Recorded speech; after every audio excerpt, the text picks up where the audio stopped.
Y entonces lo interesante es que estos días estuve mirando cómo venía la luna.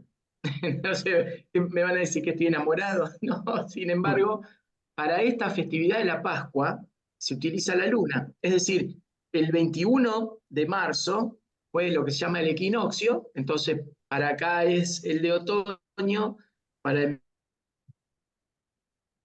hemisferio norte de primavera.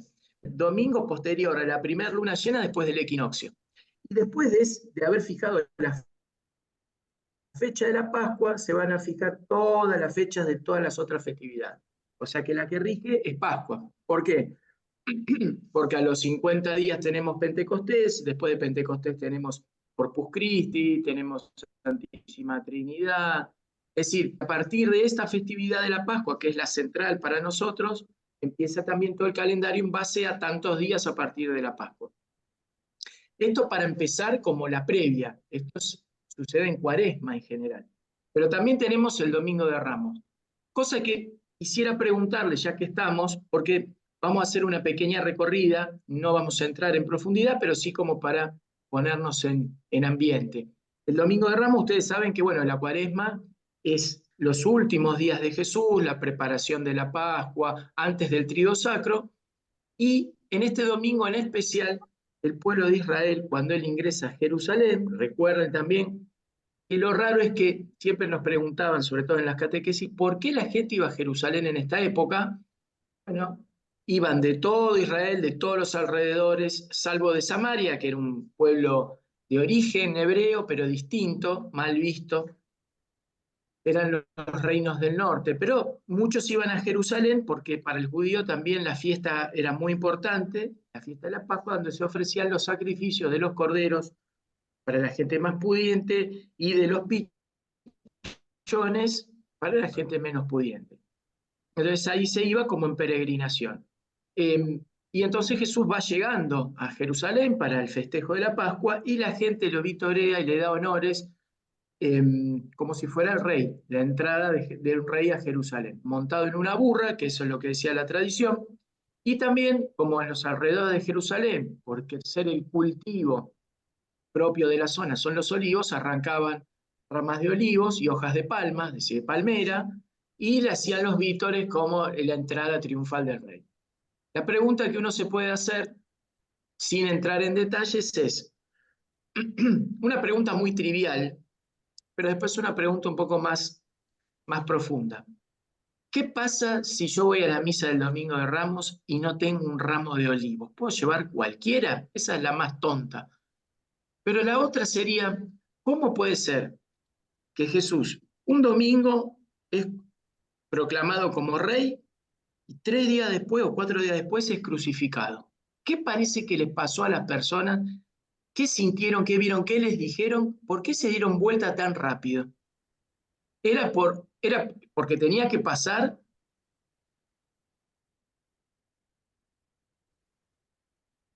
¿Hubo un hecho en el medio que...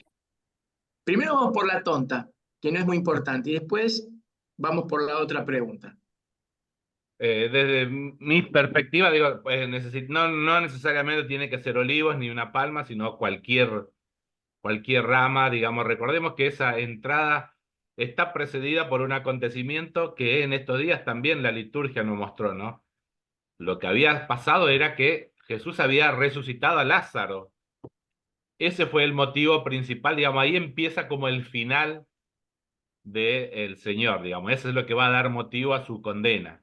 Como la familia de Betania era muy conocida en la zona, la resurrección de Lázaro también fue como de mucha relevancia, por lo cual ahí es que empieza esto de que conocemos esa frase de que es conveniente que un hombre muera por todo el pueblo, porque la idea del Sanedrín que se reúne después de esta resurrección de Lázaro era que esta resurrección de esta persona en particular iba a como generar un tumulto, eso a su vez iba a producir como una molestia con el pueblo romano, y los romanos vendrían a acabar con el pueblo de los judíos. Esa fue, digamos, el pensamiento que tuvo el Sanedrín y por el cual deciden ponerle fin a la muerte del Señor, que igual ya venían en toda su vida pública Si vemos en los evangelios, siempre le buscaban poner algún tipo de zancadilla que vamos a encontrar en los evangelios para ponerlo a prueba tal o cual cosa. Y bueno, esto fue, digamos que, un tema. Y también vamos a ver en este evangelio que decía, ¿se animará Jesús ir a Jerusalén porque todos lo estaban buscando para matarlo? Y él, como todo buen judío, cumple lo que es, digamos, la tradición judía. Para la Pascua ir al único templo que había. El único templo era el templo de Jerusalén. Allí estaban, como bien decía Jorge, ahí se hacían los sacrificios, la presentación. Recuérdense que cuando Jesús niño se pierde en la peregrinación al templo de Jerusalén, de Belén a Jerusalén, y el Señor se pierde. Por eso, digamos, Jerusalén es eso, es el lugar de culto del pueblo judío por excelencia. Era el único templo que había. Después ya con Jesucristo vamos a empezar a esto de que se va a adorar en espíritu y en verdad y no necesario. Cuando se encuentra, creo que es con la samaritana, le dice, va a llegar el tiempo en el cual se va a adorar en tiempo y en espíritu y en verdad, y no va a ser en Jerusalén, sino le dice que como que todo el mundo, no va a ser ni en Jerusalén ni en ningún lado, sino como en todo el mundo, sino en espíritu y de verdad. No sé si te respondí, Jorge, la pregunta o te la enredé todavía un poquito más para que después tengas una madeja más complicada para ir Me la desatando. enredaste, pero muy bien. Pero no me contestaste la primera. ¿Qué pasa si La vas a la primera, ceremonia y no tenés una rama de olivo? no pasa nada, porque digamos, la celebración, digamos, se celebra igual, la entrada de algo que ¿Llevo ya a cualquiera? sucedió. Si vamos a lo que es la tradición, te dice que tiene que ser olivos, pero vos podrías ir con cualquier cosa, porque en realidad el recuerdo es de que arrancaban cualquier elemento que tenían a mano en el camino para poder dar vítores al rey que venía en ese momento, ¿no? De hecho, dice que inclusive tiraban los mantos al piso como para ponerlas como si fuera una especie de alfombra. Pero me abriste un anexo de esta pregunta para cuando termine Francesco antes de ir al corte. Francesco, ¿Por dónde empiezo? ¿Por la ramita o por la fiesta? por donde vos arranque. No, por las Ok. preguntas arrancame, dale. La pregunta es la del olivo. La del olivo y por qué Cristo es proclamado rey y a los 3 días lo querían cocinar. ¿Qué Ok, pasó en el medio? ok. Bueno, respecto al tema del olivo, yo creo que en Argentina, sobre todo, nunca supe bien el motivo, o sea, tampoco se me ocurre un motivo puntual, podríamos llegar a inferir alguna idea, pero no sé por qué el Domingo de Ramos es la fiesta más importante en cuanto a asistencia de la gente. Incluso hay mucha gente que no va a misa durante todo el año, pero va a la misa de Domingo de Ramos.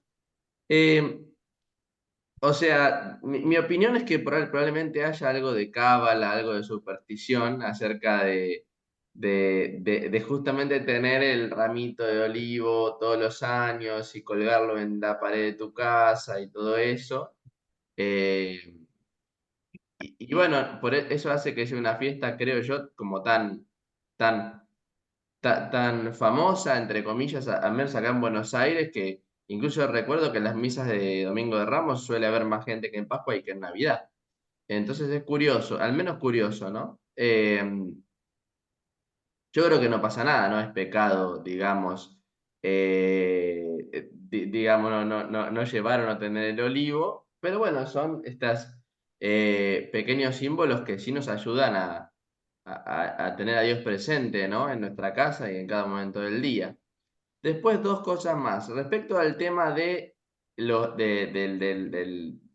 Semana Santa y las fechas, justo ayer surgió en una charla este tema y simplemente acotar que Benedicto XVI, en su libro de Jesús de Nazaret, él, digamos, afirma casi con seguridad que probablemente que los evangelios sinópticos podrían contener algún error histórico y que la fiesta que Jesús estaría celebrando no es la Pascua judía, sino alguna otra fiesta, pero no la Pascua puntualmente, ¿no? Pero digamos, yendo más eso lo digo como dato de color, después si quieren podemos compartir también en nuestras redes el link de la nota o directamente ir al libro, ¿no? Como curiosidad. Y después, respecto al tema de, yendo más al espíritu de tu pregunta,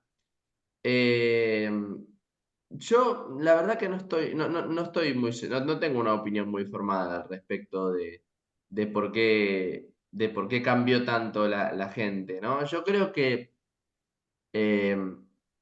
lo más probable que haya sucedido es que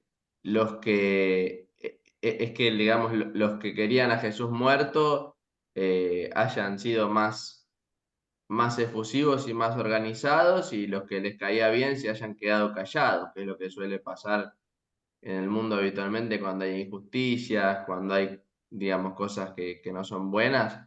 Creo que es más que nada como dicen, ¿no? El silencio de los justos y el ruido que meten los del otro bando. Y como último comentario y otro dato de color también, eh, esta semana leí una nota, creo que era en Infobae, bueno, dudosa credibilidad, pero lo pongo sobre la mesa también. Dicen que durante algún tiempo el Papa se ha como planteado cambiar la fecha de la Pascua para que coincida con el calendario ortodoxo, porque si no me equivoco, los ortodoxos tienen otro calendario, ¿verdad? Bueno, eso te lo dejo también a vos como pregunta y como disparador. Grande, Francesco.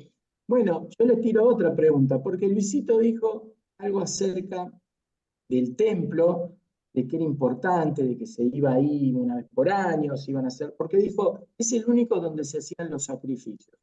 Era el único lugar en donde Dios se manifestaba una vez al año, en donde el sumo sacerdote entraba al lugar santísimo e invocando su nombre, esparciendo la sangre de los sacrificios, y en el altar de los perfumes era como que se manifestaba Dios. Ese mismo Dios que había surgido, que se hablaba que guió a los israelitas a través del Mar Rojo, es el mismo Dios que se le aparece a Moisés. Bueno, toda la historia del Antiguo Testamento, que es muy interesante, pero les tiro una pregunta. Cuando Cristo va al templo, estaba la presencia de Dios, la famosa Shekinah, en ese ambiente, porque todavía se aceptaban los sacrificios. ¿Cómo podía estar entonces Cristo hablando sobre la palabra de Dios y al mismo tiempo estar presente en el templo? O sea, ¿era Cristo o era el Espíritu Santo?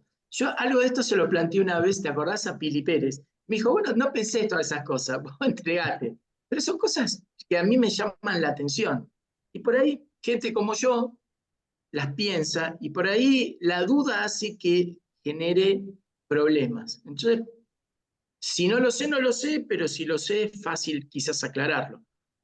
Bueno, nos vamos al primer corte. Para este programa especial que va a salir el Sábado Santo, hemos dejado otros ritmos y vamos a escuchar. Pero no van a ser, pues siempre, nosotros cuando hablamos de música eclesial, en general pensamos, en general, ¿no? La gente, sobre todo que es bautizado, que está fuera de la iglesia, piensa que por ser cristianos somos medio como aburridos, acartonados, ¿no? Entonces, vamos a escuchar justamente no gregoriano ni no polifónico, que es generalmente los dos ritmos que se asocian. Vamos a escuchar en este caso la primera canción, que es un himno de la resurrección del rito Siro-Malabar de la India. Y enseguida continuamos con más Indian. Amigos, bienvenidos a este segundo bloque. Habían quedado dos preguntas pendientes. Una, la de la Shekinah y la presencia del mismo Cristo en el mismo templo. Y la segunda, que había dicho Francesco, que era el calendario que usa el ortodoxo con el resto de la cristiandad. Bueno, es muy simple. Los ortodoxos utilizan el calendario previo a Gregorio, que se llama el calendario juliano. ¿Qué pasa? Hay diferencias porque lo que hizo el calendario gregoriano, que es el que actualmente en el mundo se utiliza, no solamente en el ámbito cristiano, entonces me vas a decir, ¿pero cómo? Utilizamos el calendario gregoriano y al principio me dijiste que la Pascua se calcula con la luna. Bueno, o que el calendario litúrgico no coincide con el calendario civil. Bueno, es un lío bárbaro. La cuestión es que Gregorio hizo un calendario lo más cercano posible a la realidad. Los meses, la cantidad de días, le sobraba, perdón, le faltaba un día y es donde se puso el año bisiesto, pero este es el calendario que usa civilmente todo el mundo. Después, no, pero los chinos van por el año 14.393, los israelitas van por el 5.374, son calendarios más bien de índole religioso, por decirlo así, o de festividades o históricos, pero en general, o los islámicos que van 600 y pico de años hacia atrás. Pero es el calendario que para hacer negocios, para las actividades comerciales civiles es el que se utiliza, está unificado. ¿Qué pasa? Los países ortodoxos todavía tienen el calendario juliano, que es un calendario lunar muy parecido al hebreo. Hay veces y años que la Pascua coincide, hay veces que no.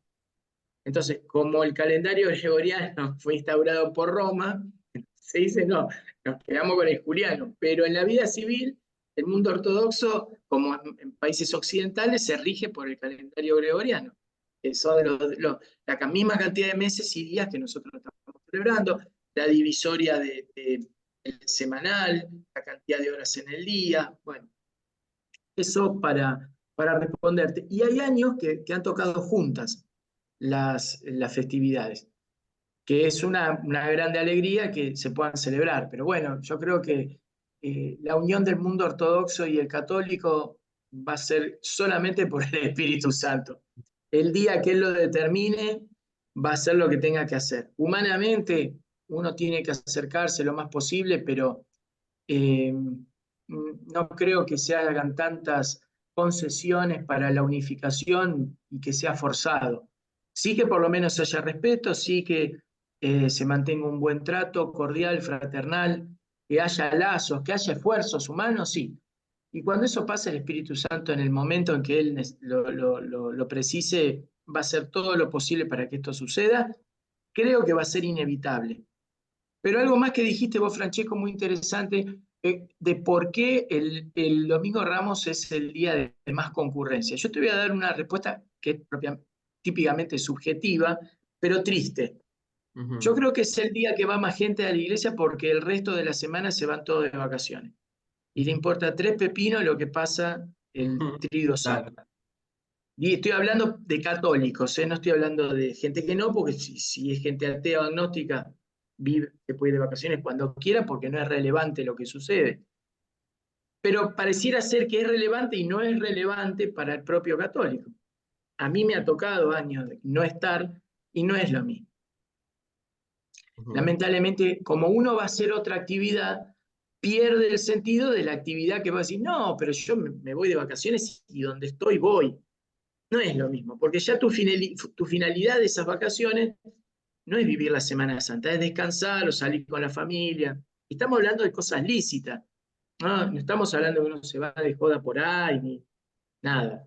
Pero el fin, aunque sea familiar, personal, no coincide con el fin de esta semana, de qué es lo que... Y no es solamente, no, me quedo porque tengo que ir a misa. Ese es, como digamos, la frutilla del postre de todo el trabajo que se tiene que hacer en la semana, pero es complicado el tema este, porque tiene que ver, a mí me parece, con el convencimiento, o sea, todos tenemos fe porque es un don gratuito, con el convencimiento de que tenemos esa fe, de todas las promesas que se nos hicieron, de todas las capacidades que tenemos. Cuando uno no está consciente de todo eso, le importa tres rábanos quedarse o le da lo mismo. Y entonces pasa a ser una segunda cosa, porque vos estás con tu familia, no sé, te vas acá a la costa atlántica y dices, bueno, iglesias hay en todos lados, como voy acá, puedo ir allá, pero no habla solamente de la celebración, sino habla de todo un trabajo que vos tenés que hacer y que generalmente le escapamos como rengo a la muleta, es decir, esta es la realidad. Esto es para mí, porque yo lo he vivido desde estando acá hasta saliendo. Y saliendo, nada de lo que vos decís que vas a hacer lo haces. Esa es una visión. Así que, bueno, Luisinho, Francesco, la pregunta del Espíritu, ¿es el Espíritu Santo la Chequiná? ¿Y Jesús siendo Dios mismo estaba en el mismo lugar que estaba Él? ¿Cómo es la cosa? A ver, complicadita. Respuesta 100% a eso no tengo, pero te voy a hacer una idea de lo que yo considero. Bien, Creo que hasta ese momento, si bien ellos no tenían por ahí esto del concepto de la Trinidad, no estaba desarrollado por ellos todavía, y el Señor va a tratar de explicar esta nueva realidad, ¿no? En más de una ocasión. Cuando está ahí, recuerden que hay un momento que dice, este pasaje del Evangelio se está cumpliendo hoy, cuando va al Antiguo Testamento y les dice bueno, que Él va a venir y todo lo demás que explica, que dice que, creo que es de Isaías el pasaje, y dice, este se está cumpliendo hoy. Y él continuamente está tratando de explicar que todo el Antiguo Testamento se da en él como hijo de Dios, y recordemos que eso también es uno de los motivos de su acusación. Él se dice que es el hijo de Dios, o era el motivo por el cual principalmente lo acusaban, como un blasfemo. O sea, esa es, como digo yo, es mi idea de qué se estaba dando en su momento. Yo creo que ellos no habían desarrollado todavía el concepto que tenemos nosotros de la Trinidad, esto de Dios Padre, Dios Hijo y Dios Espíritu Santo, que todo es una unidad, digamos, y todavía para ellos era complicado. Hoy para nosotros explicar la Trinidad sigue siendo un gran misterio y difícil de explicar. ¿Cómo es esto de un solo Dios, tres distintas naturalezas? Y calcular que en ese momento en que se estaba desarrollando, digamos, la historia, era muy complicado para el judío practicante entender toda esa nueva economía de la salvación que se estaba desarrollando en el momento. Todo siempre, digamos, a tiempo vista es mucho más fácil de poder ir entendiendo los hechos, pero en el momento de Jesús, que se estaba desarrollando en cierta forma esta teología de la Trinidad, era muy difícil para el pueblo judío, pero sí, digamos, nosotros podemos ir entendiendo esto desde ese punto, que era posible que se estuviera dando ese acontecimiento, digamos, que estuvieran las tres personas y con una de las personas en el tiempo presente. Eh, Cuando vamos, digamos, al tiempo del que estamos viviendo hoy en la iglesia, es el tiempo del Espíritu Santo. Posterior a la resurrección del Señor y su ascensión, se da el tiempo de, digamos, la tercera persona divina, el tiempo del Espíritu Santo. Tuvimos todo el momento de la creación, del pueblo hebreo, de su peregrinación por el desierto, en que la primera persona divina era la que marcó la historia, digamos. Dios Padre tenía relación cara a cara con Moisés, con los grandes profetas, y en el cual le iba mostrando, digamos, cómo era su alianza con su pueblo. Después va a venir Jesucristo, que va a ser la segunda persona, que es esos 3 años que conocemos de su vida pública, más los otros 30 años de su vida privada como un ciudadano más, digamos, dentro de su pueblo. Y hoy estamos viviendo, posterior a su resurrección, el tiempo del Espíritu Santo. Así que bueno, eso, Jorge, mi respuesta para tu pregunta. No sé si es la acabada, seguramente siempre tenemos que buscar a alguno que sepa mucho más que nosotros. a ver, Francesco. son dudas que uno le pasa. Ninguno es teólogo, pero bueno, el sentido común a veces ayuda más que la teología. Yo Francesco, no terminé de entender bien la pregunta, Jorgito. claro, porque fíjate que en el templo de Israel se decía que estaba la presencia de Dios real. Era la famosa Shekinah, esa columna de luz que los había acompañado, pero al mismo tiempo el Espíritu Santo todavía no estaba manifestado en esa época. Faltaban unos días, 2 meses, pero todavía no. Pero el mismo Jesús, siendo Dios, estaba en el mismo templo. Muchas corrientes dicen, viste que hay un cuadro, voy a ampliarlo un poco más. Viste que hay un cuadro muy famoso de Marc Chagall, no, perdón, de Rublier, que hay Te tres perdimos, ángeles. Jorgito. De rato Uno te está perdemos. así, otro está con el dedo, hay dos que... Ah, perdón, hay dos que están con el dedo sobre el planeta. Entonces uno es el padre como que está, como que dio la orden, pero que él no interviene. El hijo, o sea, la palabra y el Espíritu Santo. Muchos dicen que no fue el padre, es la pregunta que le hacía a esta amiga colombiana, que no fue el padre que le habló a Moisés, sino la propia palabra, es decir, el mismo Cristo antes de encarnarse. Es al que ardió, fue el que ardió en la zarza, fue el que le dio las tablas a Moisés y fue el mismo que los guió durante el Espíritu Santo y el Espíritu Santo en forma de haz de luz y él manifestándose. Muchos dicen que, claro, el mismo Dios estando en dos lugares, en el mismo lugar, pero dos situaciones distintas, una hablando y en la otra con la propia presencia. Es medio complicado, pero bueno, saben cómo soy yo. Sí, sí, Complicado también. complicado también. Ahí entendí por dónde va la pregunta, ¿no? Yo creo que, Complicado.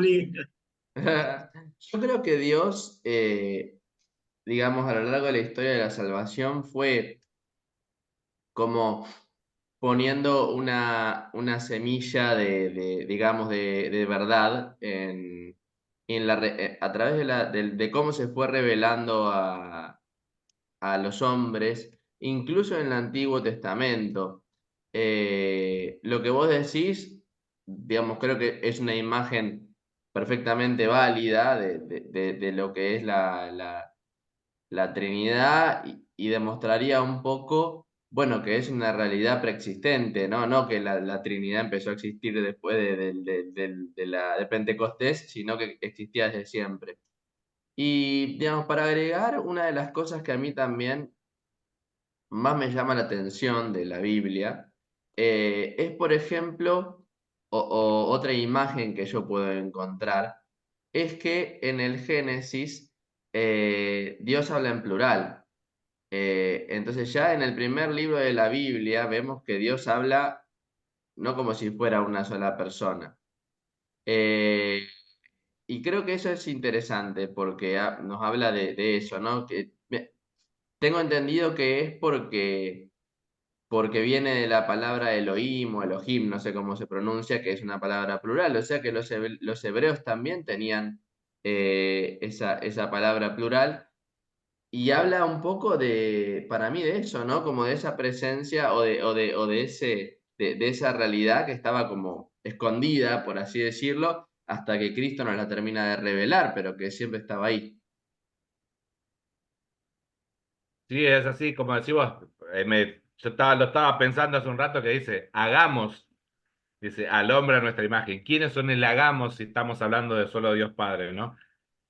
Como decimos, es algo que está ahí, pero no le prestamos mucha atención cuando hacemos la lectura normalmente, que hay que estar por ahí como un poquito fino para decir, ¿quién sería este hagamos, ¿no? Si está él solo. Porque Y, son y libros tan antiguos y vos decís, y aún así, bueno, por algo el autor, nosotros decimos que el autor es Dios y no los hombres, ¿no? claro, y vos fíjate que también dice ahí que el espíritu de Dios aleteaba sobre las aguas. Aleteado sobre las aguas, sí, es verdad. O sea, en realidad se nombran todos, pero no había un desarrollo por ahí de la Trinidad, digamos, de la teología de la Trinidad en ese momento. Y como decía yo en su momento, ¿no? El desarrollo, esto, digamos, al tiempo de todas estas teologías, como que a nosotros podemos decirlo que somos más afortunados, que podemos poder entender y reflexionar sobre todas estas cosas que el Señor en otros tiempos necesitó mucho menos para que el pueblo entendiera y cada vez parece que necesita de más cosas para que nosotros podamos entender esto de que es ese Dios, ¿no? Así que no, una pregunta que me surgió también de algo que dijo Francesco para ahora, para el tercer bloque, es que dijo que había un estudio que él había leído en Infobae que quizás este no era el tiempo de Pascua. En realidad, hay muchas maneras de saber si lo fue o no lo fue. Primero, porque el calendario judío, que es el que se utilizaba en ese momento, siempre cae la Pascua en esta época. Antes, porque hay un plazo, ¿no? Es entre el equinoccio y el 23-24 de abril, que es la otra fase de la luna. Con lo cual, si era Pascua judía, no podía ser la Pascua en mayo o en junio, porque está relacionado de la misma manera con el equinoccio y la luna llena, que eran los tiempos de las cosechas. Con lo cual, porque hay celebraciones judías que tienen que ver con las cosechas, ahora, lo que para nosotros es Pascua. Cuando es, por ejemplo, la fiesta de los ácimos, que no pueden tocar nada de levadura. Entonces, la época de las cosechas justamente es cuando empieza la primavera, entonces no puede ser otra época. Y después tenemos que durante los 3 días, porque viste que uno habla del domingo de Rap, pero después saltamos al Jueves Santo, pero no se sabe lo que hicieron, ¿no? Durante el lunes, martes y miércoles, como si no existieran. Entonces es importante ver qué hicieron ahí.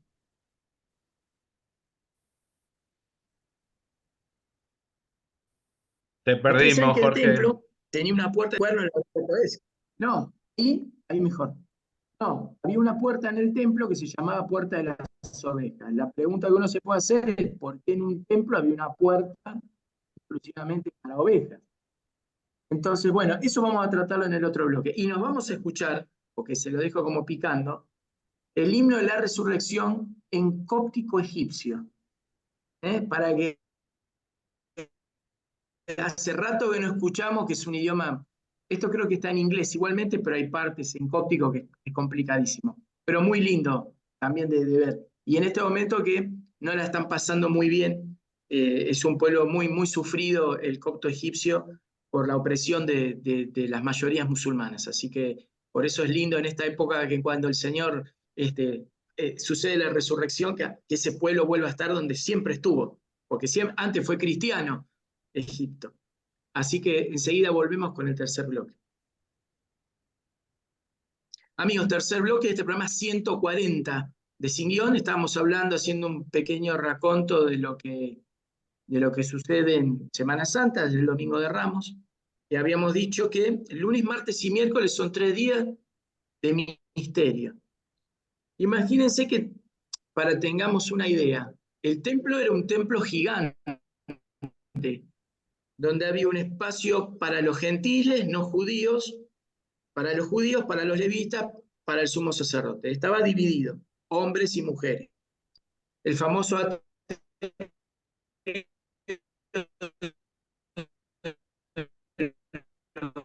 gentiles. Pero ¿qué pasa? Había una puerta al altar de cada ofrenda que cada familia llevaba a Jerusalén. Supongamos un cálculo muy simple. No sé, 100 hasta las vísperas, no todo el día completo, para matar 100.000 corderos al mismo tiempo. ¿Por dónde entrar? Los que verificar que el cordero sea de acuerdo a ciertas normas legales. O sea, con lo cual lo tenían que revisar y después sacrificar y después cocinar y después entregar a la familia. Era un caos. Entonces, generalmente eso pasaba los martes, entre martes y miércoles, para llegar al jueves, que también había sacrificios, porque los sacrificios no llegaban para el viernes. Era muy complejo para lo que, digamos, sería el Shabbat Shalom, ¿no? Digamos, la conjunción que parece que fue en esa época, no solo del Pesach, sino el Pesach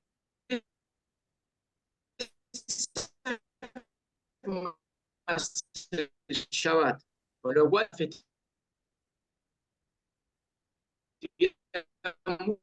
mucho más fuerte. Entonces no se llegaba y se empezaba la relación todavía. Y después además había, que es lo que hizo el Jueves Santo, que ya era viernes, porque se calcula que fue las vísperas del viernes, adelantar la Pascua. ¿Para quién era esto? Para generalmente los mercaderes, los viajantes, que por ahí agarraban la misma noche y no podían celebrar. Con lo cual, ¿qué pasaba? Lo podías adelantar como por causa de fuerza mayor. Entonces, eso es lo que pasó. Es muy difícil desacoplar lo que pasó acá con la Pascua. Además, lo que pasó en la última cena, el relato de la última cena, hace alusión a la cena pascual judía. De hecho, nosotros en catequesis hemos tenido judíos de nacimiento, conversos, y ellos nos explicaban que hasta las ofrendas eran muy similar a lo que pasaba en el Seder de Pesa. Muy similar. Y después nuestro amigo Frank Morera, que nos ilustró cuando lo tuvimos acá en el programa, con una serie que él sacó, que se llama La Pascua Eterna, que exactamente explica las similitudes que hay entre la Pascua judía y la Pascua cristiana, en lo que se dice, en lo que se hace, los símbolos. Es muy interesante aquellos que lo puedan ver, muy, muy interesante. Entonces, es muy difícil desasociar una cosa de la otra. Además, si nos llevamos por el tema pascual, recordemos que lo que hace Cristo en la cruz, que es lo que vamos a hablar próximamente, es tomar la última copa, la copa de la redención.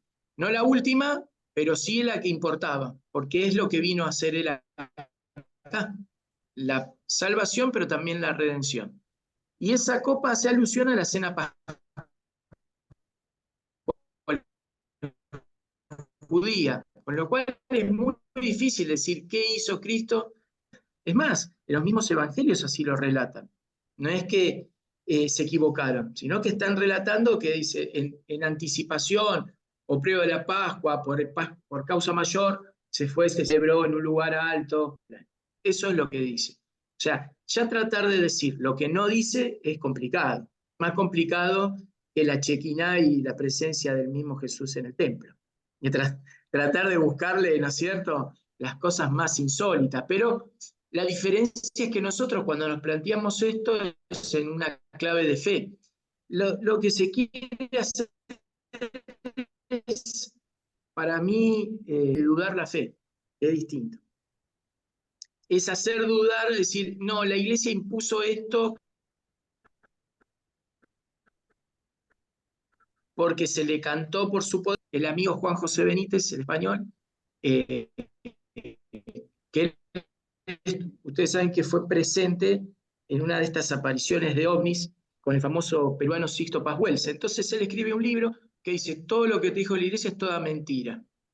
¿Por qué? Porque es todo un blef para creer lo que ellos creen y así dominarte. Porque nosotros venimos de este planeta, que hay alguien más grande que Jehová, bueno, y ya se imaginarán por dónde viene la mano. Entonces, más allá de eso, y entrando al Jueves Santo, fíjense que nosotros en el Jueves Santo hay dos situaciones, porque la Pascua, el anticipo de la Pascua no es el jueves, aunque nosotros decimos, no, pero sí es el jueves, sí, pero nosotros, tanto como los judíos, creemos que los días se organizan a través de las vísperas. Es decir, vos cuando vas a una misa un sábado a la noche, no es el sábado a la noche, es domingo. Entonces, el jueves a la noche era viernes. Por eso el jueves hay una misa que se llama la misa crismal, y después es el jueves santo a la noche, que no tiene nada que ver con jueves, aunque sea el día jueves. Es más importante, no sé si les quedó algo dando vueltas de lunes, martes y miércoles que sea importante. ¿Qué pasa el jueves santo, muchachos? ¿Qué dos cosas se destacan en ese día? Las dos cosas importantes creo que son, hay dos instituciones ese día, digamos. Uno es la institución del sacerdocio, por un lado, y la otra, con aquellas palabras, ¿no? Hagan esto en recuerdo mío, por un lado, y lo otro es lo que hace ese sacerdote, digamos ya, como que es el recuerdo de esa cena pascual, que es la Santa Misa, el ofrecimiento del gran sacrificio, que la misa siempre es eso, digamos, es una reedición, digamos, de ese mismo sacrificio, de ese mismo jueves o viernes santo, digamos, en esa cena que tuvo el Señor con sus discípulos, es eso mismo, se estuviera haciendo. Recordamos siempre que hemos hablado más de una vez aquí que el sacerdote lo hace en persona Christi. O sea, es Cristo mismo el que está haciendo reeditando su sacrificio de ese Jueves Santo. Digamos, esas son las dos cosas, sí, creo que es eso que apuntabas con tu pregunta, Jorge. Francisco. Yo me quedé pensando en el lunes, martes y miércoles, viste que de repente son 3 días a los cuales no se le da demasiada importancia habitualmente. Es cierto que también como son días laborales, viste, la gente está en la vorágine de su trabajo y le cuesta a veces cortar, y incluso aunque uno quiera vivir la Semana Santa. Recuerdo el episodio de la maldición de la higuera como una de las cosas que, si no me falla la memoria, sucedió ahí en esos 3 días. Pero bueno, creo que el espíritu también creo yo que debería ser como prepararse lo mejor posible para el triduo sacro, ¿no? Eh, y después, bueno, sí, respecto al tema del jueves, además, por ahí para acotar, agregar, además de lo de Luisito, no, la importancia bueno, de lo que viene después, ¿no? De lo que es la adoración, las iglesias donde se hace quizás una noche heroica, o la caminata de las 7 iglesias, digamos, todo lo que tiene que ver con el acompañamiento de Jesús como en su oración y en su preparación, ¿no?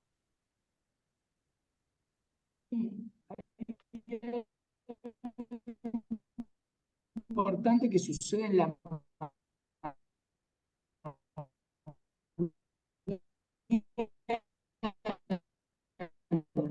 del Jueves Santo, porque ustedes saben que nosotros en el Domingo de Ramos se bendice, ¿está bien? Pero por ejemplo, esto es, y eso te va a durar un año. Lo habíamos Se nos fue el Lo conductor. hemos perdido, sí, sí, sí. Me parecía que estaba pasando, pero en un momento pensé que era yo, que me No, no. estaba, que me estaba colgando, me estaba quedando sin internet, no, se ve que era el que estaba con problemitas. Bueno, Francesco, no sé, vos querés seguir con esa orden, con esa idea de que lo que estaba parece que desarrollando él. Ahí está, ahí Ahí está. y volvió, sí, Ahí no, va. Ahí vuelve, ahí volvió y desapareció. Así como apareció, desapareció de nuevo. El próximo proyecto económico de Sin Guión va a ser mejorar la Ponerle internet. conectividad, Jorge. Así que bueno, ojo que te toma la palabra y después, por suerte no estaba, así que. Bueno, para Mío, ¿qué seguir. tocas? Sos mago, ¿eh? No, yo no toco nada. Qué Pensé que en su lindo que sos. momento, pensé que era yo que me Bueno, estaba qué quedando sin lindo esto. internet. Ah, no, no, yo decía, bueno, ya sé, retomando, que el Jueves Santo a la mañana se bendicen los óleos que se van a usar en todas las parroquias por un año. ¿Y qué son los óleos? ¿Para qué sirve? Bueno, es el aceite de olivo bendecido más el aceite de olivo con una especie de bálsamo perfumado que se utilizan para los bautismos, que se utilizan para las confirmaciones y se utilizan para la unción de los enfermos. Todo eso se bendice en las catedrales, se consagra alguno y se bendice otro, y se reparte a todas las parroquias del territorio. Eso es lo que pasa el jueves a la mañana. ¿Qué jueves? A la noche del jueves, que es la misa, entre comillas, del Jueves Santo, sucede más durante el año. Porque acá en estas celebraciones hay gestos que son propios de estas celebraciones que no se repiten, que es el lavatorio de los pies, porque recordemos que en esa hora, esa noche, se estaba haciendo la preparación para la celebración de la Pascua, que estaba haciendo Cristo con los discípulos. Entonces, era tradición en la época de los judíos que cuando uno entraba a la casa se lavaban los pies porque, claro, usaban sandalias o andaban descalzos, con lo cual se ensuciaba toda la casa. Entonces, lo común era que cuando alguien entraba de la calle se lavara los pies. De hecho, es una costumbre que todavía la vemos en el mundo islámico. si alguno ha tenido la oportunidad de ir a una mezquita, antes de ingresar hay que lavarse los pies, la cara y los brazos hasta el codo, porque vivís en el desierto, entonces no podés entrar a la casa de Dios todo sucio, lleno de arena, de barro, entonces te lavabas. Lo mismo. Entonces, la diferencia es que se lavaban ahí entre todos. ¿Qué hace Cristo? Dice, no, no, no, dejen que yo los lavo a ustedes. Y ahí es donde sucede todo este entuerto. Después está la institución de la Eucaristía, cosa que algo dijo Luisinho, el mandamiento del amor, cuando ya estaban en la cena, y posterior es cuando lo vienen a prender a Jesús. El corte de la oreja al centurión, ¿no es cierto? Es cuando Judas se escapa, cuando después, en su momento, le dice a ellos que se escapen con él un tiempo, se va al monte, donde empieza a rezar antes de que lo aprendan, ¿no? Van al monte de la transfiguración, donde va al monte de los olivos y llora lágrimas de sangre, hasta que lo aprenden. Por eso tenemos la costumbre que el Jueves Santo, al final de la celebración, no hay bendición. O sea, donde se terminó la comunión, las parroquias que ustedes vean que hay sagrarios sobre el altar, sobre el presbiterio, se quita la presencia real, porque los que están en una capilla separada, generalmente el público, el asistente no se da cuenta de lo que pasa ahí. Y se hace una procesión hasta un lugar retirado, para, como decía Francesco, la adoración toda la noche. ¿Por qué es eso? Porque es aprendido que Cristo es en la noche que es negado 3 veces, y ahí está en guarda, por eso ya no está en la presencia de los apóstoles, está en otro lado, a él lo aprendieron, entonces se va hacia otro lado en espera a ver qué van a hacer con él. Esa es la noche en que lo ponen a prueba, el juzgar, el que entra, que sale, a la mañana del viernes. Por eso son cosas que pasan solamente ahí, después no vuelven a pasar en el año. Ahora sí, hacemos la transición de la noche al viernes. El viernes es donde es juzgado. Entonces, es azotado, es flagelado y empieza el camino del Calvario, que era fuera de la ciudad. Es ahí el momento importante, porque recuerden que aparecen figuras. Recuerden, a ver, uno va a una celebración el viernes que se llama Celebración de la Pasión. Pero eso no es una misa. Es para que se nos haga para nosotros más suave todo ese camino. Pero no es que eso es una misa, no. Entonces, no hay consagración. Esas son las formas consagradas que se guardaron desde el jueves a la noche. Yo digo jueves para no confundir, ¿eh? No es que sea por el jueves la celebración de jueves, Es sino la para que la única, gente es el entienda que único el día en jueves el y año viernes. que no hay misa, Jorgito, Entonces, en todo el mundo. exactamente. No se toca metal. Por ejemplo, en las iglesias ortodoxas se usa el cimandrón, que es para cuando se eleva la Eucaristía, se toca madera, no metal. Eso se hacía antiguamente. Para hacerle recordatorio para cuando salía el sacerdote de la sacristía. Antiguamente había un rito que llamaba el tenebrario, toda esa noche, que ya no se usa más. Bueno, en algunos lugares sí se usa. Que sería bueno a veces recuperar toda esa simbología, ¿no? Porque todos los días estaba plasmado, si ustedes, lo que pasa es que hoy casi no se nota, eso es una tristeza. Pero me gustaría saber para ustedes qué cosas no deberían estar en esas celebraciones y que nosotros las vemos igual y que terminamos confundidos. Me gustaría verlo porque tenemos que ir al corte. Y vamos a escuchar, en este caso, el Gloria, pero cantado por el coro de la Catedral de Salisbury, que es un rito especial dentro del rito anglicano. Muy, muy lindo. Así que enseguida continuamos con más Sin Miedo. Amigos, cuarto bloque de este programa de Trigo Sacro y Sábado Santo. Estamos diciendo que lamentablemente nosotros los humanos entendemos las cosas por símbolos y signos. No entendemos de otra forma un misterio. Tampoco es que lo vamos a entender, pero nos hace ser más, si no seríamos Dios, pero sí podemos entender qué es lo que Dios nos quiere decir a través de ese signo o símbolo. ¿Qué cosas les parece, muchachos, que no están en esas celebraciones, que nosotros igual las vemos porque al sacerdote le dio un poco de fiaca sacarlo o ponerlo porque ya está, ya pasó? ¿Qué cosas para ustedes no deberían estar y están? ¿O qué cosas ustedes recuerdan que estaban que ahora no las ven más?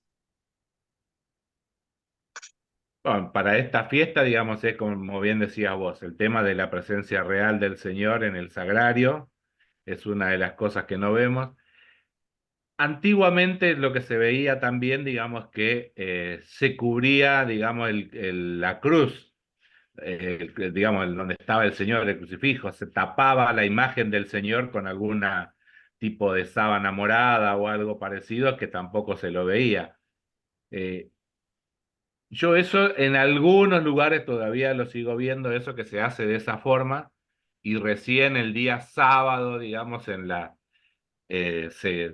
lo descubre, digamos, al Señor para que lo podamos ver todos, digamos. Eso no recuerdo si en nuestra parroquia se hace. Recordemos que en nuestra parroquia el Cristo que preside en cierta forma el templo parroquial está muy alto, por lo cual no sé si se lo cubre, porque digamos, es una altura interesante, digamos, donde está puesto, y creo que no hay una forma fácil de llegar, y implicaría, digamos, para las personas que normalmente están en la sacristía, un riesgo subirse hasta ahí para cubrir al Señor. Pero creo que son las cosas que no vemos normalmente, o no vemos de lo que vemos todo.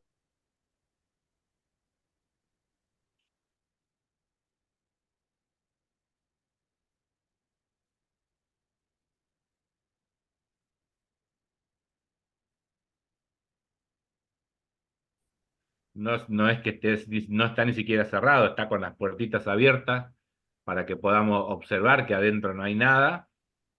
Y esto que decía de la cruz con el Señor, digamos, crucificado, no se lo ve, sino que está tapado con una sábana de color morado y solo se ve, digamos, los travesaños de la cruz.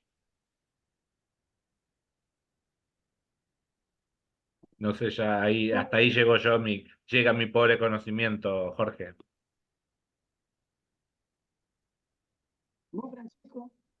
No, por mi parte simplemente acotar a lo de Licito, que es una misa, bueno, ni siquiera es una misa, ¿no? Como decíamos, es una celebración eh, como de luto, ¿no? De acompañamiento también, eh, un poco sí, como de acompañamiento de la pasión, por así decirlo. Entonces, la celebración se siente como diferente, ¿no? Por las partes que le faltan, porque hay también algunas oraciones que no se rezan, y, y eso me parece que ayuda como a vivirlo de otra manera, ¿no? Eh, eso solo es lo que tengo para acotar. Muy observador lo de Francesco, porque él es el más joven y no vivió las transiciones que hubo. Y sin embargo lo notó. Esto es importante, ese ojo cítrico que tiene Francesco. Porque claro, si vos, claro, vos imaginate que vas eh, a una casa donde hay un velorio. ¿Qué harías? Bueno, hay cosas que no harías. Entonces acá es lo mismo. Por ejemplo, Viernes Santo, bueno, aunque no sea misa, pero para que se entienda, flores, por ejemplo, no debería haber tantas, porque después, cuando realmente tenga que haber flores, ¿cuál va a ser la diferencia? Suponete que una persona que no tiene, o que recién está descubriendo y va a una iglesia y va todos los días, no encuentra la diferencia entre un lunes, un domingo, todo lo mismo. Entonces, los olores, eso se dejó de usar, lamentablemente. Parecemos más protestantes en Ujú. donde las homilías son Normalmente por ahí de una hora, ¿viste? tampoco hay manteles. No hay gloria, no hay Sí, más, sí. exactamente, está el altar pelado, no se suele cantar las canciones, ¿no?, tradicionales, porque tampoco debería haber instrumentos.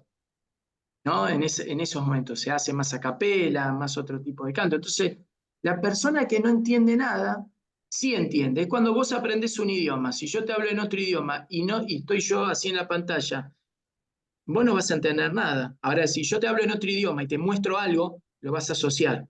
Si vos, que esto es un idioma, ¿sí? Vos vas a una iglesia y ves todo lo mismo todos los días, el cura vestido igual, el cura, viste que hay algunos que para no revestirse se dejan solamente la estola y el alba, ya está. O dicen, nada, ya está, ¿para qué me voy a poner otra? Hace calor. O dicen, nada, ¿para qué vamos a sacar las flores que están de la semana pasada?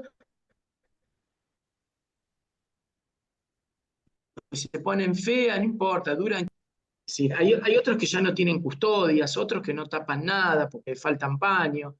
Entonces, así se va perdiendo todo y se va haciendo cada vez más protestante. Donde siempre ves todo lo mismo, ves al cura una hora hablando, que dijo tantas cosas en una hora que ya no sabe ni lo que dijo. Entonces, ese es el tema, es volver a recuperar la raíz católica, ¿no? Esa pedagogía de los iletrados que se decía antes. Bueno, pero esto es muy útil. Vos vas a una celebración donde ves pocas luces, es la mesa vacía, ve en vez de, no sé, de rosas, ves plumerillo y hoja verde. Vos decís, che, qué raro, acá hay algo está pasando. Ve al cura vestido de morado. Vos decís, esto no es muy alegre. Aunque vos no sepas qué está pasando, te das cuenta. ¿Se entiende? Entonces, eso es lo que se ha perdido completamente. Ahora, Hay un en esa momento de celebración, una especie de procesión también, digamos, de parte desde el monumento al altar con el tema de las especies eucarísticas también.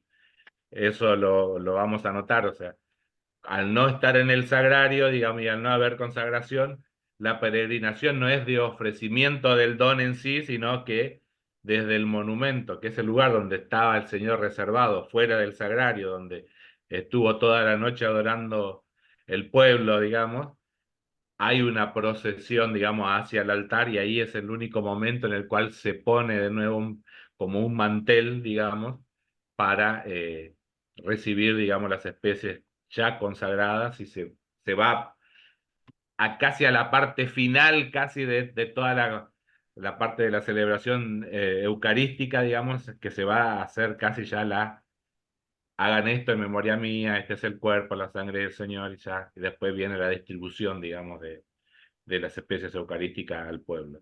Claro, la curiosidad de esa celebración es que al no haber consagración, para poder comulgar tiene que estar, digamos, la consagración de las hostias hecha del día anterior. Claro, de la misa del jueves, de la noche del jueves, digamos, es. ¿me recuerdan esta cosa, no? El Viernes Santo es el día, bueno, de la crucifixión. Ahí pasan muchas cosas, porque pasa desde el Cireneo, desde la entrega de María como Madre Universal, desde el perdón que pide el ladrón, que es el que de alguna manera eh, inaugura una nueva época, porque es el primero que, digamos, ya siendo cristiano, que va al cielo con Cristo directo, que es Dimas. Después del centurión, la iglesia se hace universal, la sangre mezclada con el agua, ¿no es cierto? La toma del hisopo con vinagre, que es la tercera copa de la celebración pascual, que había quedado sin terminar, porque la Pascua no había terminado. Por eso él dice, una vez que toma el vinagre de esa esponja que le alcanzan, dice, bueno, todo se ha Todo se ha cumplido. cumplido. No lo hizo por eso él dice, yo no voy a tomar nada, más agua o más líquido hasta el momento que sea el correcto, el determinado. Era ese. Entonces es como que la Pascua se extendió hasta ese día, hasta ese momento.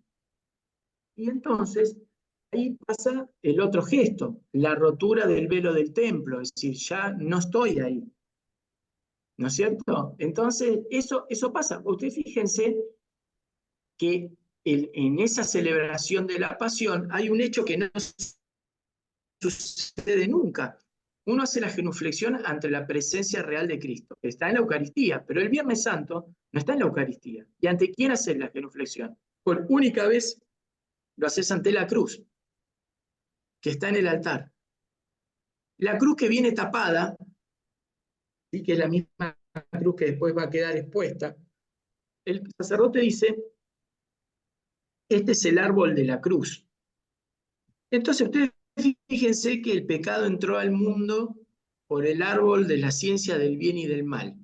La salvación del mundo viene por otra madera, que es donde está colgada Cristo, que se riega con sangre. Hay un sacrificio, que es el sacrificio del Cordero. Nosotros decimos, Cordero de Dios, Cordero que quitas el pecado del mundo, ten piedad de nosotros. ¿Por qué le decimos a Jesús Cordero? Porque es el animal que se utilizaba, lo más que había un chivo sobre el cual en la fiesta de Yom Kippur el sumo sacerdote le apoyaba las manos sobre la cabeza del chivo y era todos los pecados del pueblo de Israel de ese año. Y al chivo lo largaban en el medio del desierto. Acá es el cordero, que es sacrificado ya no por el cordero en sí mismo, por una familia, sino para todos, en todo tiempo y en todo lugar. El chivo Y ese expiatorio. cordero, el chivo expiatorio, exactamente. ¿Vieron cómo todo tiene que ver con todo? Y el sacrificio termina, como dice Fran Morera, cuando la sangre del cordero se terminaba, ¿sí?, de salir y era arrojada sobre el altar dentro del santo. Entonces, ¿cuándo terminaba el sacrificio? Cuando la sangre del cordero ya cuando no tenía más sangre. Él dice en su alocución, en su charla, que eso es lo que está pasando ahora en el cielo. Cuando le preguntan, ¿cuándo va a venir Cristo? Creo esto lo hablamos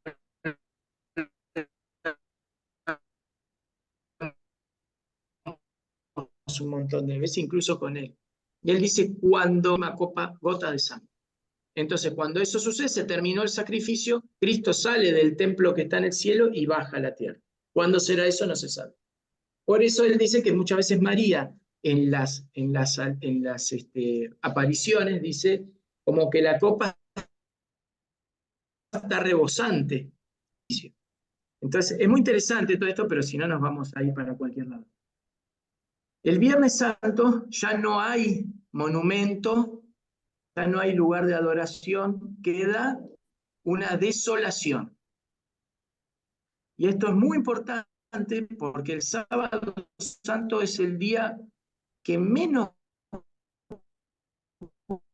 bola se le da, para así hablarlo en criollo.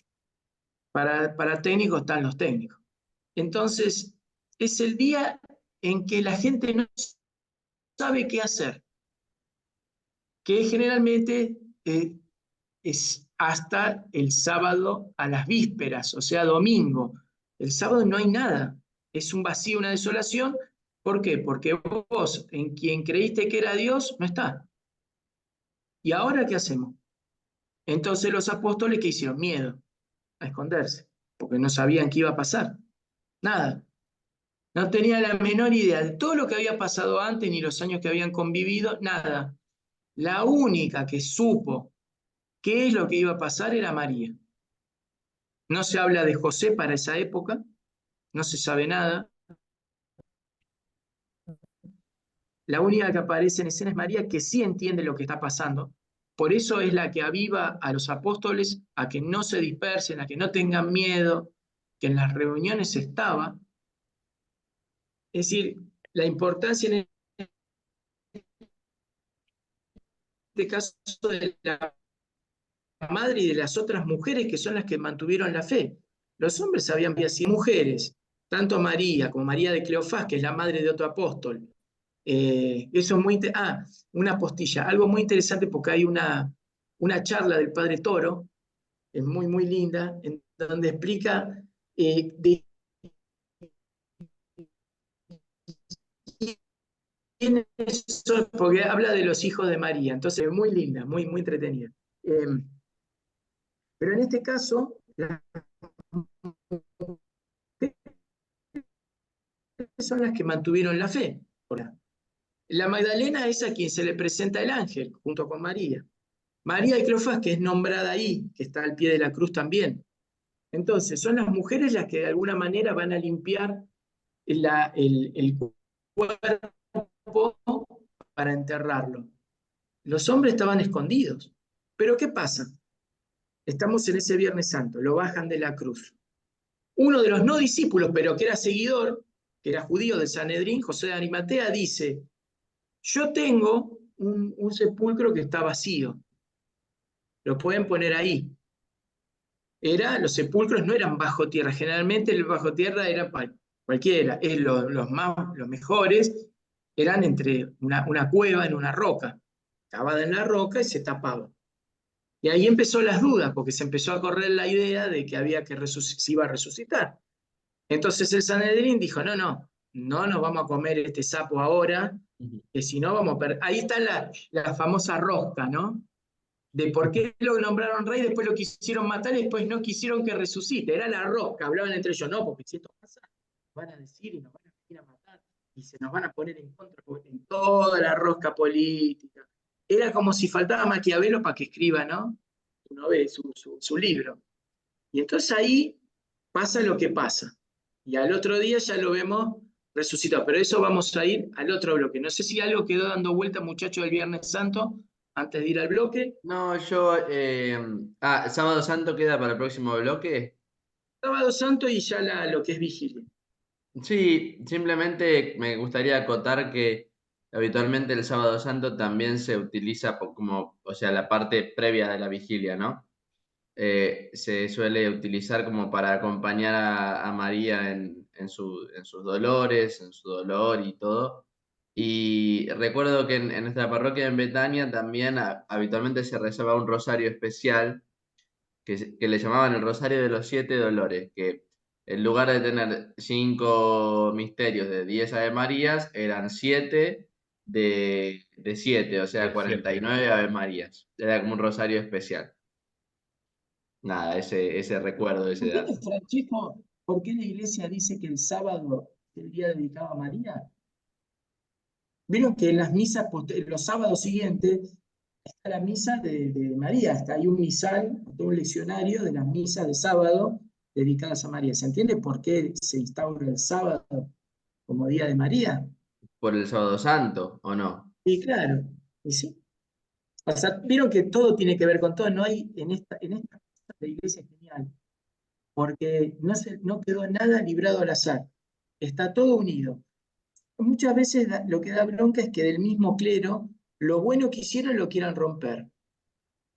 Pero bueno, Sí. misterios que son inexplicables para nosotros. La No, misma no razón, vamos. la misma razón por la cual el jueves es el día dedicado a la Eucaristía. Exactamente, exactamente. Bueno, nos vamos al corte musical. Vamos a escuchar un canto, un himno pascual de la iglesia rutena. ¿Sí? Esto es un territorio que queda entre lo que sería Ucrania y Rusia, Bielorrusia, que están exiliados generalmente en Estados Unidos.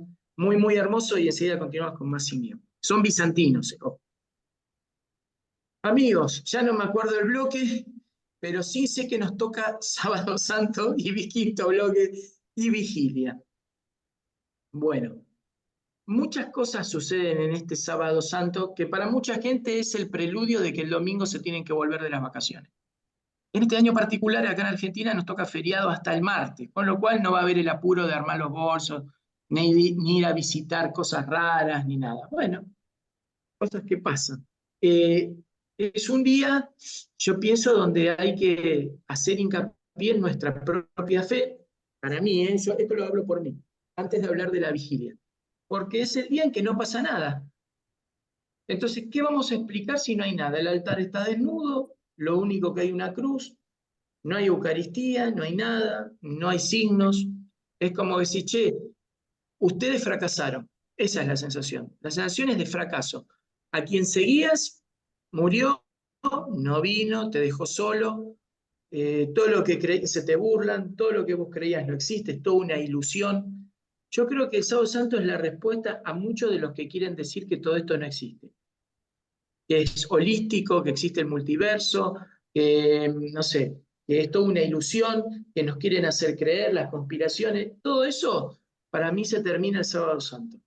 Porque es el momento en donde a vos porque a vos no sé, lo digo por mí, donde individualmente te pega como diciendo, pucha, soy un fracasado, seguía un fracasado, seguía un perdedor, seguía a alguien que me mintió, me sentí traicionado, me sentí usado.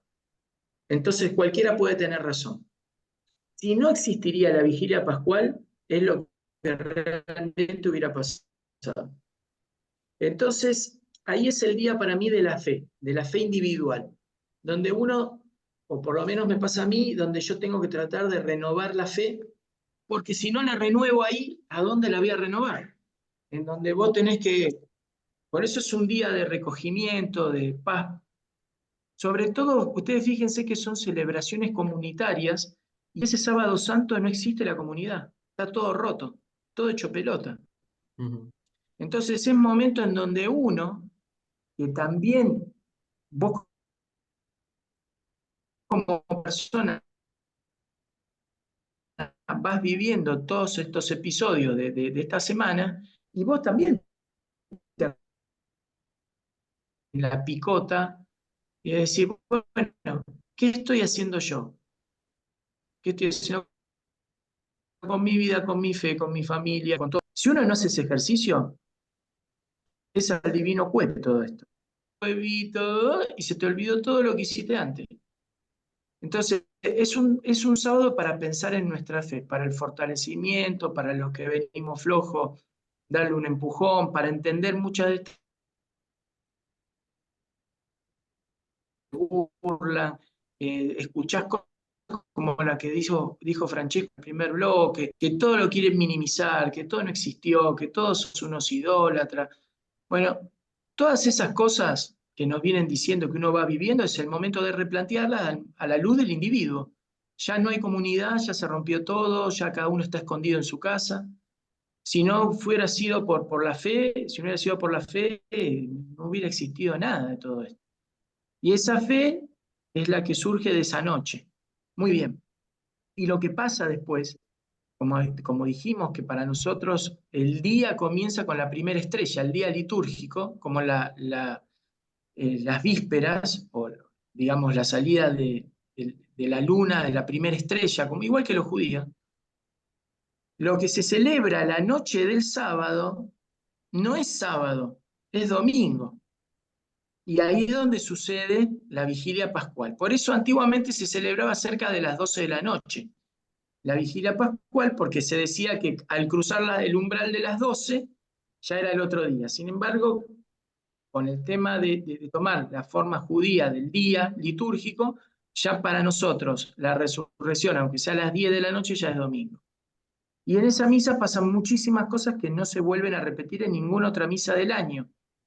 Por ejemplo, que haya curas que no lo hagan, es para agarrar al cura y darle 2, 3 cachetazos en la cabeza, decirle, despiértese, usted entregó su vida para esto, ¿cómo no lo quiere hacer? Entonces, ¿para qué está usted acá? Para hacer la administración de la parroquia, déjeme que yo me recibí de administrador. ¿Usted de qué se recibió? No, de filósofo. ¿Qué hace administrando? Nada. Hay que sacudir a los curas, amigos y amigas. O sea, sacudámoslo de esa modorra oral administrativa que tienen,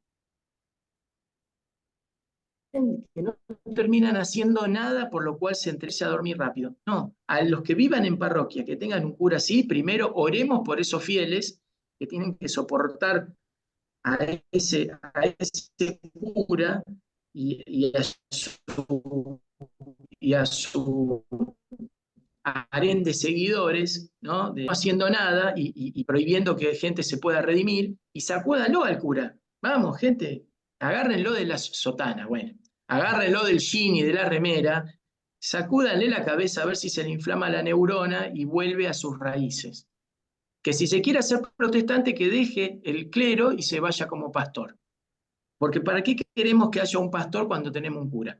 Bueno, más allá de esta arenga civil, para que todos despertemos también, no seamos tan lamebotas clericales y que vayamos al frente y que el cura que realmente tiene las que hay que tener vaya al frente nuestro, no atrás, al frente tiene que ir y haga lo que tiene que hacer, que es prender el fuego, fuego santo. Nunca en el año va a pasar eso. De ahí, todo en oscuro, se prende el cirio pascual. No hay nadie en la iglesia, no cambien los signos y los ritos, porque, amigos curas, Con que ustedes acorten los ritos y no los hagan, no es en beneficio de ustedes, es en perjuicio de todos. Entonces, no hay nadie en el templo, se ingresa con la luz. Es como que estamos entrando a la tiniebla. Esta luz que rompe la tiniebla es una llamita así chiquitita, de 2 centímetros, que se prende con un fuego bendecido. Ese fuego bendecido prende también otras velas, que son las velas que después, ¿se acuerdan como cuando uno es padrino de bautismo? Bueno, porque después se va a hacer ahí una cosa. Entonces, antes de terminar este rito que es único, muchachos, ¿qué opinan de esto? Vamos, porque si no, yo entro en modo volcán, que no es la idea. Mirá, a mí creo que es un momento de gran alegría, sobre todo esta celebración, ¿no? Porque como que vuelve, en cierta forma, la alegría de esa oscuridad en el cual estábamos sumidos. Y me ha llevado en ocasiones a pensar que parece mucho, ¿viste? Cuando vas a una fiesta de 15 o un casamiento, que está en cierta forma como todo oscuro y entran los novios y se van prendiendo las luces, ¿no? Es como la gran fiesta, digamos, y llega el invitado, digamos, por excelencia del lugar. Entonces, siempre me pareció eso una gran fiesta. Yo recuerdo hace ya bastantes años atrás, acá en una parroquia que se llama Nuestra Señora de los Dolores, que está aquí por Parque Centenario, recuerdo haber ido a esta celebración de la vigilia y, y la verdad que me emocioné mucho en ese momento, digamos, en en esta vivencia, digamos, del que vive resucitado. Y en esa primer misa, digamos, de la resurrección del Señor, cuando el sacerdote eleva la hostia, el coro, no sé si por una inspiración o lo habrán preparado de esa forma ya con el cura, cuando eleva el sacerdote la especie, empiezan a cantar el Vive de una manera, con un tanto espíritu, más que solo con buena voz, con mucho espíritu, de una manera que sentí eso de que el Señor realmente vivía. Me caían las lágrimas de la emoción. Fue algo que me pasó esa única vez. Pero lo viví con una cosa, como una gracia muy particular de haber sentido esa celebración, esa alegría del Señor resucitando, ¿no? Decís vos, cuánta cosa, ¿no? Y me emocionó eso, y Vuelve la vivirlo comunidad, ¿cómo? vuelve la comunidad ahí, porque hay otra Claro, unión. digamos que vuelve digamos, vuelve todo el templo a estar como completo. Cambia el espíritu en realidad, porque ya es un espíritu más festivo, como bien decía vos, hasta las canciones, vuelven todos los instrumentos posibles, eh, escuchar de nuevo, digamos, el tintineo de las campanas en el momento de la elevación. Es un momento, digamos, de gran celebración. Y muchas veces esos gestos no se viven como manifestaciones de lo sagrado, sino como una cosa más, como una parte de espectáculo, lamentablemente, digamos, para el público en general, es como si fuera una puesta en escena. Pero es mucho más que solo una puesta en escena. En realidad hay todo una significación, un sentido atrás de todo eso, de la alegría de este Señor resucitado, de la promesa cumplida de esto de que destruyan este cuerpo y en 3 días este templo, digamos, que era su cuerpo, lo voy a volver a construir. Cuando todo eso que antes era pura palabra, de repente cobra virtualidad en ese momento y vivirlo con esa intensidad. Estas fiestas son para eso, ¿no? Vivirlo, llevar, digamos, todo nuestra mente, nuestro espíritu y nuestro corazón a vivirlo en esa clave, ¿no? En esa clave de Cristo resucitado. Yo pienso en un montón de cosas, ¿no? Respecto al tema de la vigilia, pienso en... Sigo, ¿no? Por las dudas. Pienso Sí, siga, siga. en el Sí, tema ¿sí? Del canto del pregón, que es algo muy especial. También cuando se canta el Gloria y se vuelve a vestir el altar. creo que esas imágenes como de resurrección así, de los ornamentos también, de un montón de cosas que son, en definitiva es eso, ¿no? Es todo imagen de la importancia de la fiesta y de la resurrección como tal, ¿no? O sea, piensa también la frase de San Pablo que dice que si Cristo no resucitó, vana es nuestra fe, ¿no? Como diciendo, eh, hay otras fiestas que son muy importantes, pero esta es una de las centrales, o quizás la central, porque es la que le da sentido también al mensaje de Cristo, ¿no? Y a nuestra, y la que nos abre las puertas del cielo, en definitiva. Sí, hay cosas que por ahí la gente no entiende porque se ha perdido. O sea, hay gente que nunca vio lo que estamos diciendo. Por ejemplo, el uso del incienso. Yo acá hace 12 años que estoy, nunca sentí un grano de incienso quemándose. Mucho Claro. choterío para esto. Y la gente se queja y el mismo cura se queja del boato y de la estructura de los ritos. Entonces quieren simplificar todo. ¿Para qué? Si eso no está puesto ahí por casualidad, no es que a alguno se le ocurrió y dijo, bueno, vamos a rellenar todo esto. Hay 10 lecturas intercaladas con salmos. No, vamos a hacer 2, 3. Vamos a hacer las menos posibles, las que digan lo mínimo, ni no, para que es muy largo. Entonces la gente se acostumbra a que sea todo express. Entonces no hay nada que signifique nada. Vos llegás y escuchás, todo hablar, hablar, hablar, hablar, hablar, hablar, hablar y cantar. Hablar, cantar y cantar cualquier cosa, porque en las canciones no tienen, siempre son las mismas, ¿viste? Y entonces es una cosa muy chata. Yo diría chata y chota, ¿no? Chata porque vos estás mirando la hora a ver cuándo te va, y chota porque no significa nada. O sea que todo esto que pasa se resume en nada. El cura sale como se le da la gana, no, ¿para qué va a poner monaguillo acólito? No, demasiada pompa, demasiada. ¿Cuál es el problema? Si uno se gloría de todo eso, porque lo que hace el acólito, el monaguillo, no solo es acompañar, hay gestos que son para la comunidad. El incensar a la comunidad, ¿no es cierto? Que cuando se acerca el acólito hace una reverencia a quién, mirando a los fieles, a todos, o sea, todos nos valemos de ese humo del incienso, que está prendido con esos carbones que vienen de ese fuego, o sea, es el día que hay que bautizar, por eso se sumerge a veces el cirio pascual, todas esas cosas que no pasan nunca, que la gente ve y dice, che, ¿qué están haciendo?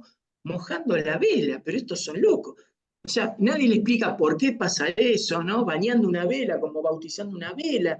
La gente no caza un fulbo ahí, ¿no? Después otra vez el credo, prende la vela, apagan la vela, nadie sabe lo que tiene que hacer y lo hacen mecánico.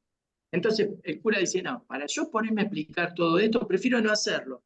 Entonces así se va generando este choterío de que terminás y como si pasaste ahí, bueno, fuiste a verlo al cura, saludate, vas a verlo al cura, feliz Pascua, y se va y no queda en nada. Entonces, reflotar todo eso, que por alguna cosa está, explicarlo, porque no pasa nada que se explique, ¿no es cierto? En donde todos colaboran. Fíjense que está el coro, que muchas veces completo no está, esa noche está completo. Nunca ves 6 acólitos, ves 1, 2 pibes con suerte, ¿no? Casi nunca se usa incienso. Esa noche usas incienso, flores a tirar por el techo. ¿Por qué? Porque es el día más importante. Entonces, ¿cómo no va a haber olores, imágenes que por ahí nunca viste, todo prendido hasta rabiar, fuego, esto? Bueno, agua bendita, eso la gente lo entiende. Pero el cura dice, no, me voy a dar la vuelta a toda la parroquia, solamente por el agüita, no, bendecimos el agua y la tiramos ahí después el que quiere. O sea, si hay pila bautismal porque hay bautismo, si hay alguien que se bautice, esa agua después llevas un jarrito, te la lleva a tu casa y más que bien. Se bendicen, ver. O sea, aprovechemos todas esas cosas porque entonces vamos entendiendo qué es lo que Dios nos quiere decir. Otra vez volvés a esa comunidad, cada uno estaba aisladito en su casa y volviste. Y hay lugares en el interior que a mí me ha pasado muy lindo, en que el fuego santo no se prende con los carbones que hace el asado como a veces sucede en la ciudad. Es la gente la que va colaborando, va trayendo la leña de su casa, va trayendo, qué sé yo, los olivos que por ahí no quemó y los lleva. Y es la misma gente la que va haciendo esa hoguera que Yo he ido en un pueblo en el interior, una hoguera de 2 metros. Acá lo hacen en el disco de arado, falta que después de ahí terminen haciendo un asado. El cirio pascual que lleva ciertas cosas, ¿no es cierto? Lleva unos pinches de incienso, las llagas, esto, lo otro, lo que se dice ahí. Yo escucho, el sacerdote, el mismo misal dice, con palabras fuertes tiene que decir, dice así.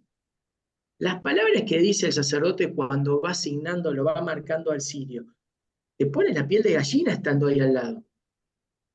Porque lo que dice es como que el mundo está en tiniebla, pero guarda, viene el alfa y el omega, el principio y el fin. Puta, está hablando de alguien que la tiene, es el omnipotente, el omnipresente, ¿viste? Pucha, ¿qué estoy haciendo yo acá? Pensar. Y a todos los muchachos que siempre ayudamos se nos ponía la carne de gallina, cuando decía eso el cura, con vozarrón, y lo dice convencido. Ojo, te hace chiquitito ahí, porque ahí no estás en presencia de esa tiniebla que ganó. No ganó esa tiniebla, ganó y ojo que cuando viene bravo, ¿eh? Ojo. Entonces, digo, recuperar eso otra vez, no pasa nada. Y es el momento clave para renovar esa fe que tenemos. Siempre nos preguntamos nosotros, ¿por qué no hacemos tal cosa? ¿Por qué ya no nos juntamos tanto? Porque vivimos en un mundo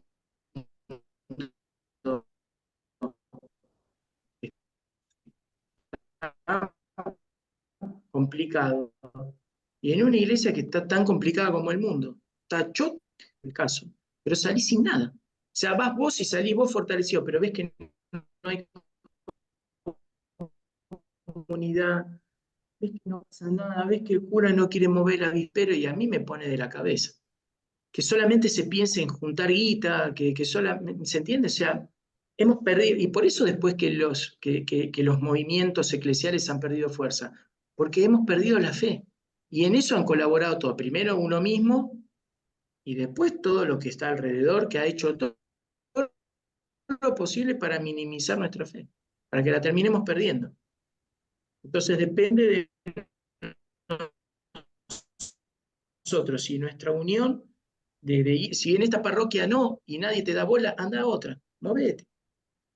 Y anda a otra donde sí se viva. Porque si no, si vos te quedás en la que no pasa nada por comodidad, tu fe en 5 años está por el piso. Bueno, esa es mi particular visión, muchachos. No sé ustedes. Pero bueno, quizás allí vayamos terminando, pero con sus reflexiones. Más o menos por lo mismo que decís vos, falta explicar mucho de los signos que tenemos en nuestras celebraciones litúrgicas, el sentido profundo de cada uno de esos signos, por lo cual no los vivimos más que nada por desconocimiento y por aquellos que entendemos un poquito exceso de respeto humano, que muchas veces no queremos por ahí ofender o con el comentario al otro del que tenemos al lado como para no quebrar el espíritu de la celebración. A veces no explicamos qué está sucediendo, porque si vemos que alguno no entiende, deberíamos por ahí tratar de hacer una breve catequesis eh, en voz baja para tampoco tener un protagonismo ni nada, sino tratar de que esa persona también entienda aquello que se está viviendo, la profundidad de los signos que estamos teniendo en ese momento dentro de la celebración. Y de esa forma vamos a ver que hay más gente que va entendiendo. Yo hay algo que entendí con el tiempo, pero la familia de Francesco me ayudó en esto de entender la celebración eucarística, del momento de la elevación, digamos que está el cielo y la tierra reunidos en el altar. Él sabe por qué lo digo. Eh, Entender ese momento, digamos, yo también lo he vivido así, digamos, crudamente, esa realidad. Y una vez que necesita de que alguien te lo haga ver, y cuando te lo hacen ver, lo vivís con otro espíritu. Uno sí lo vive por ahí piadosamente, pero no lo vive con la intensidad y con la belleza, digamos, que hay encerrada en esos signos y en esos momentos. Uno cuando lo experimenta desde una visión de fe, la vivencia es otra cosa. La celebración siempre va a ser corta, por más que haya durado 2 horas, siempre es poco, porque cuando uno está con el amado, todo es poco. Y ayer me pasó algo que hacía tiempo que no me pasaba. Pasó toda la hora, digamos, de la adoración y como para mí no hubiera pasado, hasta que alguien viene y me toca en el hombro y me dice, ¿no cerrás el sagrario? Como soy ministro de la Eucaristía y no había otra persona, se había cumplido ya el horario y la gente estaba esperando que se cerrara el sagrario para poder empezar con el rosario y posterior la celebración eucarística. Entonces, cuando uno va entrando en ese misterio, porque la verdad que es un misterio del por qué el Señor ha decidido quedarse con nosotros de la forma que lo ha hecho ahí en ese sagrario, entender que eso es como una cárcel, pero una cárcel de amor, entender, decir, vos estuviste encerrado 23 horas, ¿para qué? Para esperar que yo viniera hoy a abrir ahí y beneficiarme yo en realidad, o sea, de tu presencia, ¿no? De que estás ahí. No es que te hago un favor a vos abriéndote la puertita ahí para que puedas mirar a ver cuántos vinieron hoy, sino que vengo yo a llenarme de vos y digo yo, y después te tengo que cerrar también, ¿no? Y cuando vos entendés, decís eso, voy, me lleno yo y el Señor decir, lo hace eso, estar 23 horas ahí encerrado, esperando que alguno tenga la generosidad de ir a compartir con él alguna angustia, alguna tristeza. Y, y te emocionás, decís vos, wow, qué cosa grande que hay aquí y no lo valoro. Me encantó esto, en estos días alguien pasó una imagen recreada en cierta forma, ¿no? Todo lo que es, digamos, se me fue la palabra, eh, el retablo, digamos, de la parroquia, lo que uno ve y muestra la foto tal cual de lo que vemos en el retablo, ¿no? Y lo que realmente sucede con una imagen en paralelo, en el cual, digamos, está el mismo altar, digamos, pero todo alrededor de eso, el coro celestial, digamos, que está en ese momento, digamos, en el altar.